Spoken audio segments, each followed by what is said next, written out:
Order. The clerk will now proceed to read the orders of the day. Item 1, Public Utilities Amendment Bill, second reading. Minister for Sustainability and the Environment.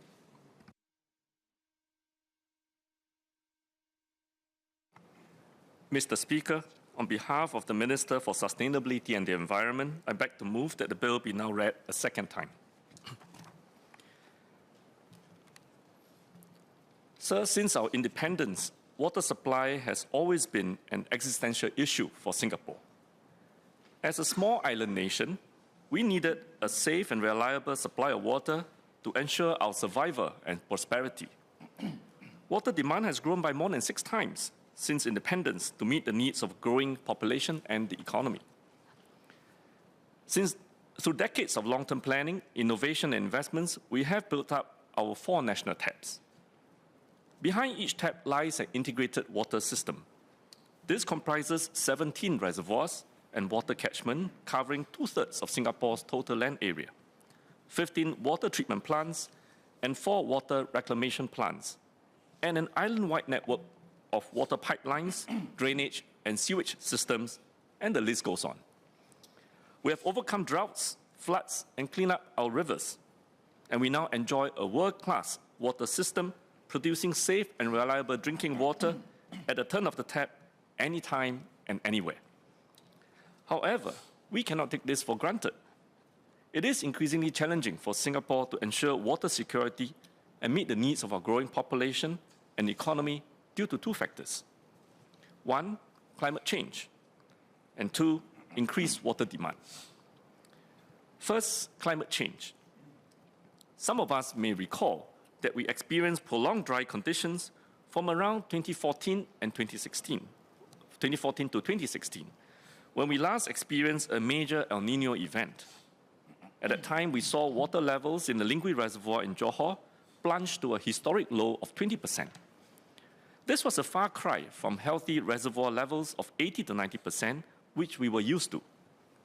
This was very worrying because the depletion of the Lingui Reservoir would affect our supply of imported water from Malaysia. It took 5 years for the reservoir to reach healthy levels again. Likewise, water levels in local water bodies also fell during the prolonged dry conditions. This demonstrates the importance of long-term planning and investment in weather-resilient water sources like new water and desalination. Since then, we have built new desalination plants in Tuas, Marina East, and Jurong Island, bringing the total to 5 desalination plants today. Unfortunately, we cannot prevent a recurrence of such extreme weather events. In fact, climate change is likely to cause such extreme weather events to occur more frequently and with more severe impact.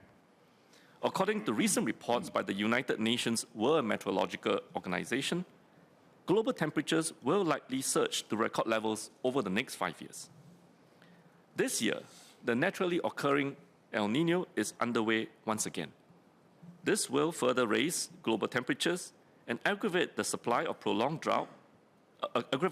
of prolonged drought, adding additional stress to our water supply.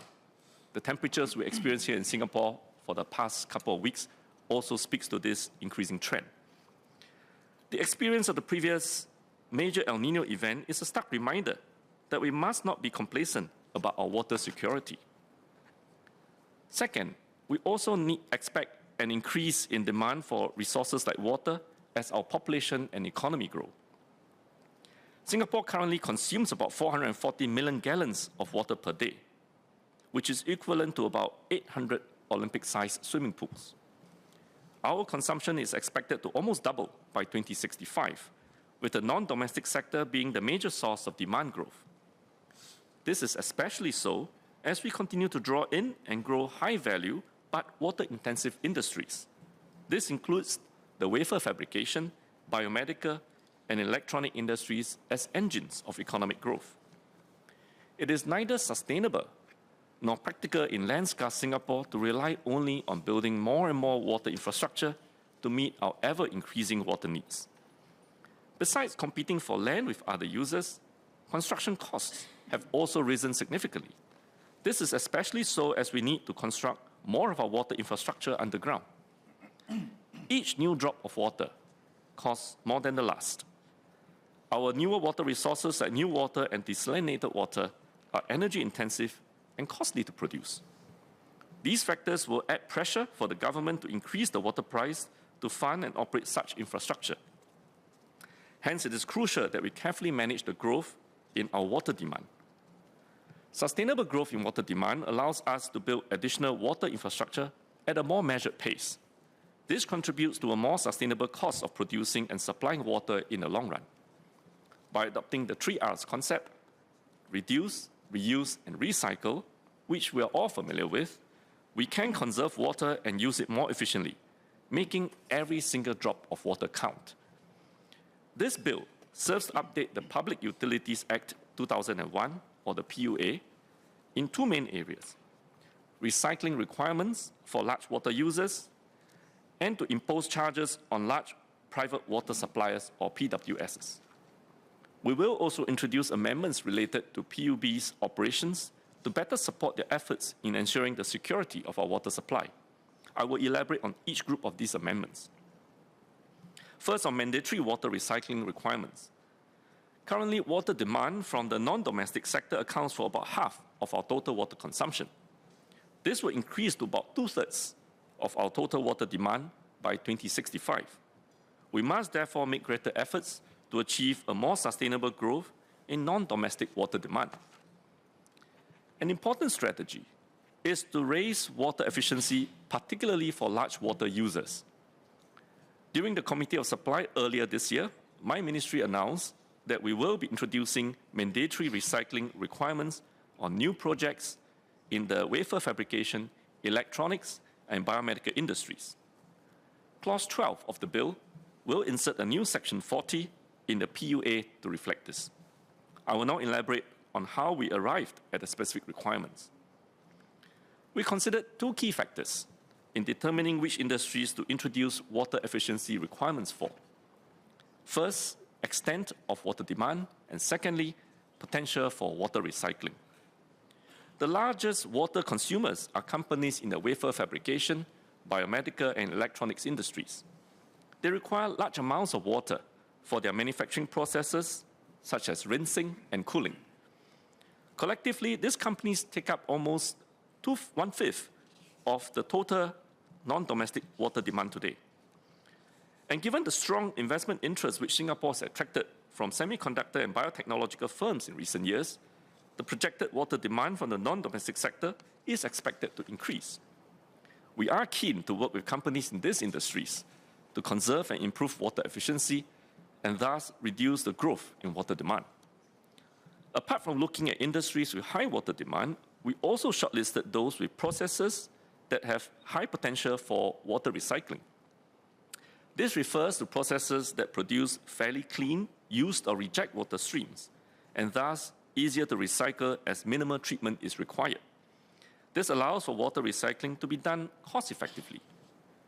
With business costs and competitiveness in mind, we want to ensure that any requirements imposed will be economically and technologically feasible and viable for the companies. The wafer fabrication, electronics, and biomedical industries fulfill both these criteria of having high water demand and producing water streams with high potential for recycling. However, we also recognize that they each use water differently and processes can differ from one facility to another. So we will apply targeted water efficiency requirements specific to the context of these industries. For new wafer fabrication plants involved in front-end semiconductor manufacturing, we will require a minimum 50% recycling rate. We have observed that current technologies already allow companies to achieve such high recycling rates. For example, the majority of wafer fabrication plants in Taiwan have achieved a recycling rate of at least 75%. In consultation with the industry and recognizing Singapore's unique land constraints, we determined that for a start, 50% recycling rate will strike an appropriate balance between having a higher recycling rate and the technological and economical viability of doing so from the company's perspective. We will review the effectiveness and the impact of these proposed requirements alongside future changes in technology. For the electronics and biomedical industries, processes are much more diverse. Their use cases for recycled water are more limited compared to those involved in wafer fabrication. Hence, instead of requiring a minimum recycling rate, we will require the recycling of specified waste streams for these companies.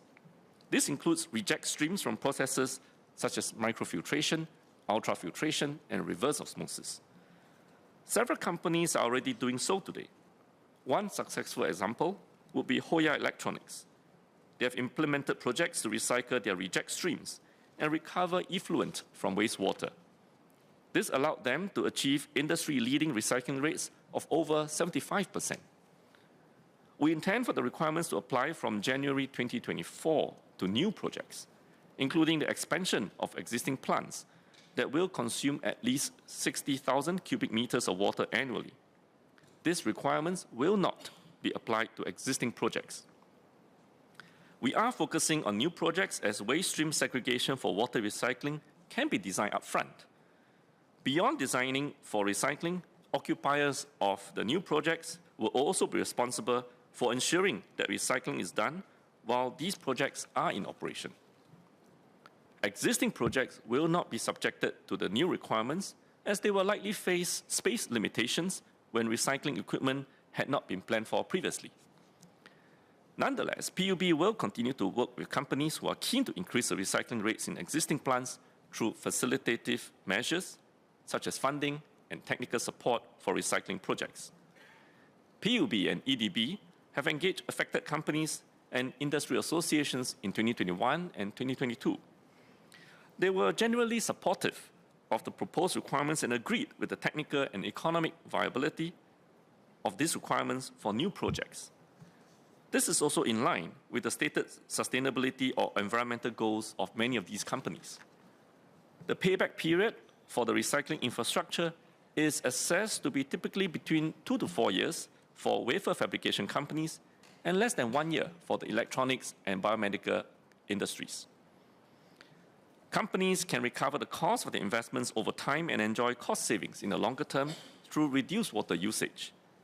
Some companies have even expressed interest to raising their water recycling rates for new projects beyond the mandated 50% and asked if the government would support their efforts in doing so.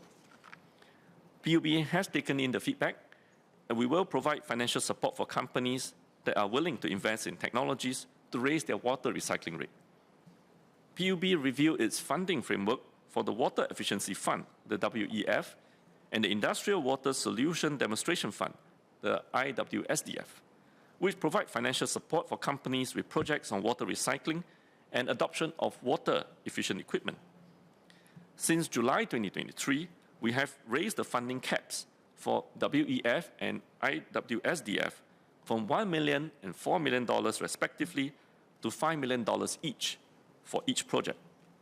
We understand that some companies may require additional time and support to adjust to the new requirements. As such, PUB will extend its support to companies by making WEF funding available to eligible companies until end 2025 to help raise their recycling rates to the mandatory levels. Thereafter, WEF funding will only be eligible for companies looking to raise their recycling rates above the mandatory requirements. The enhanced funding incentives will make it more economically viable for the companies to introduce larger-scale water recycling projects, as it greatly reduces their payback period. This is especially so amongst those who recycle above the mandated 50%. Based on PUB's projections, plants recycling at higher rates which tap on the funds can reduce their payback periods to about 5 years or less compared to the current payback periods of up to 11 years. Take Global Foundries, for example, a wafer fabrication manufacturing company. Its water recycling project will use innovative state-of-the-art technologies to treat and recycle wastewater from their manufacturing processes. With funding support from PUB's IWSDF for their new project, Global Foundries will be able to raise their recycling rates by 10 percentage points, from 45% to 55%. The project results in water savings of 0.4 million gallons per day and reduces the company's water bills by around $1.5 million annually. I'm glad that companies such as Global Foundries are actively embracing water recycling as part of their sustainability goals. Besides funding support, PUB provides technical advice on design plans for new facilities and operations. PUB stands ready to support the industry's initiatives. This will improve the industry's competitiveness and strengthen Singapore's overall water resilience. Besides managing water demand by introducing water efficiency requirements, ensuring a stable water supply is equally important for our water security. The next group of amendments introduces charges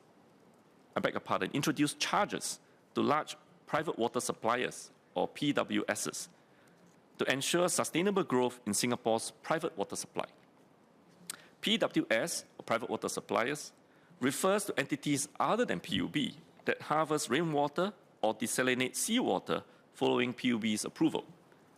Currently, we have a small private water supply sector that supplies about 1% of the total water demand in Singapore.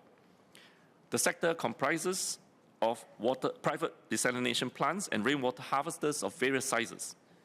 In recent years, PUB has received an increased number of proposals from PWS to collect rainwater or extract and treat seawater to provide non-potable water for their own use or for sale.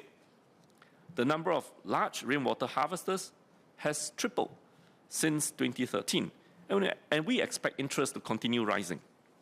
We recognize that in the water supply landscape, PWS provide water that is fit for purpose, which allows for the more efficient use of water. Nonetheless, to ensure overall water resilience, PUB is still expected to maintain sufficient reserve capacity and be ready to ramp up water production at short notice to make up for any disruptions that are faced by the PWS. For instance, in a prolonged drought scenario, large rain harvesters will turn to PUB-supplied water sources. Furthermore, PUB must develop and maintain sufficient capacity in our sewer network and water reclamation plants to collect and treat used water from PWS and their customers. So on this basis, the same principles of water conservation and the same contribution towards the national used water system should apply to PWS, just like how they apply to all other water users. We need to ensure that the growth of the private supply of water remains sustainable. These two principles are reflected in the pricing of PUB-supplied water. Besides water tariffs, PUB's customers are subjected to the waterborne tax, the WBT, and the water conservation tax, or the WCT. The WBT is a tax contribution to the national used water system paid by all water users, regardless of whether the premises are connected to PUB's used water network. The WCT is a tax to encourage water conservation and to reflect the scarcity value of water. Today, PWS's customers do not pay WCT nor the WBT. Clauses 4 and 5 of the bill introduce amendments to align the treatment of privately supplied water with the existing charging principles for PUB-supplied water. Specifically, Clause 4 of the bill will amend Section 20 to enable the WBT to be charged on water supplied by the PWS. Clause 5 of the bill will insert a new Section 20A to enable the WCT to be imposed under the PUA instead of the Statutory Board Taxable Services Act 1968. The new Section 20A will also allow for the scope of WCT to be expanded to cover water supplied by PWS. We will take a practical and calibrated approach and impose these charges only on large PWS. To be clear, smaller scale rainwater harvesters, those in some housing estates or households, will not be affected. The WBT will be imposed on private desalination plants on large rainwater harvesters defined as those with tank sizes larger than 350 cubic meters. This is equivalent to around 26,000 typical water pails that are commonly used in households. This threshold was determined based on the average daily usage of water by larger rainwater harvesters who collectively harvest the majority of the volume of all privately harvested water. The WBT will be applied to the volume of water supplied for both their own use and for sale. This is in line with the principle of WBT as a tax contribution to the National Youth Water System paid by all water users. The WCT will only be imposed on water supplied for sale by private desalination plants. The WCT will not be applied to desalination plants supplying water for their own use. This is because we recognize that there is already a strong business motivation to conserve water due to the high cost of desalination. It will also not apply to rainwater harvesters since they are already helping to conserve treated water by using rainwater. With this calibrated approach, the WBT and WCT is expected to mainly affect entities such as country clubs, golf courses, and industrial premises with tank sizes larger than 350 cubic meters. Small-scale rainwater harvesters with smaller tank sizes of 350 cubic meters and below will not be affected. And those not infected will include those in HDB estates, community clubs, schools, and commercial entities with tank sizes that do not exceed the threshold I just mentioned. PUB will be installing water meters at the PWS's premises to measure the volume of water supplied for own use or for sale by these large PWS. This will allow PUB to obtain accurate readings of the volume of water used or supplied by the PWS. Clause 6 of the bill will amend Section 24A to empower PUB to carry out the water meter installation. The amendments to Section 24A will also empower PUB to require the owner or occupier of the premises to carry out works at the premises that are necessary for the installation of the water meter. We appreciate that the charges will add to PWS's operating costs. PUB has engaged the affected PWS on the new pricing policy. The comments and queries received from the rainwater harvesters thus far have been clarificatory in nature, such as how water use would be metered. Owners of private desalination plants raise concerns on the increase in operating costs, especially given the poor business outlook. In response to the concerns of PWS, we intend to impose the charges in early 2025, giving the affected parties more than a year to give time for transition and to adjust to the changes. Furthermore, we will phase in the new charges in 2 steps, with 50% of the prevailing WBT and WCT rates in 2025, and the full prevailing rates to be imposed in 2026. Finally, a third group of amendments are more technical and relate to PUB's operations to safeguard our water security.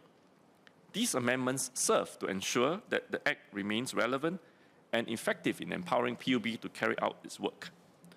First, Clause 7 relates to powers for PUB to recover the cost of removing the obstruction during emergencies, where PUB must act immediately, such as removing obstruction to fix pipe bursts.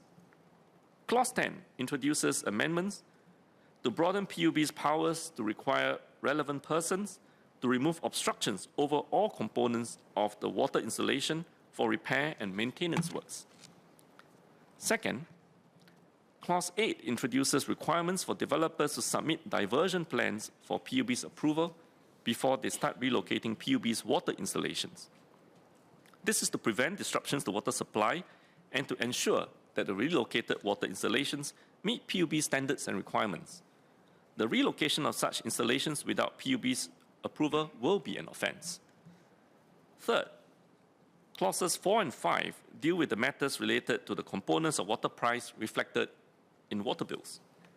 The WCT provisions will be moved from the Statutory Board Taxable Services Act 1968 to the PUA, as mentioned earlier. This will bring all water price-related provisions under the PUA. PUB will be empowered to grant, with the Minister's approval, rebates or waivers on components of the water bill. This power may be exercised to grant leak concessions, for instance, where water is lost through a leak that is beyond a customer's control, and the circumstances justify a reduction in the amount of the water bill to account for the leak. Fourth, Clause 15 introduces a 5-year time bar for monetary claims for overpayments or erroneous payments. This provision aligns with time bars in other pieces of legislation, such as the Goods and Services Tax Act 1993 and the Customs Act 1960, which minimizes agencies' legal risks from very dated claims. We intend to commence a time bar from 1st January 2025 about 1.5 years from now. This provides a transition period so that customers have sufficient time to seek redress before the time bar comes into effect. Finally, clauses 16 and 17 update the current requirements for the service of documents under the PUA. This brings us in line with the overall government policy to promote digitalization. We will also introduce related amendments to the Sewage and Drainage Act, the SDA, under Clause 20 to similarly update the service requirements for the purpose of the SDA. In summary, sir, there is a strong impetus for us to manage growth in water demand and ensure a resilient water supply for Singapore in order to meet the long-term needs of our economy and our population. The proposed amendments to the PUA will provide PUB with the legislative powers to do so and incentivize industries to do even more to conserve and recycle water through introducing water efficiency requirements to water-intensive industries and charges on large PWS. The proposed amendments related to PUB's operations will allow PUB to more effectively and efficiently fulfill its mission of safeguarding our water security and continue to ensure a safe and reliable water supply for all. Sir, I beg to move.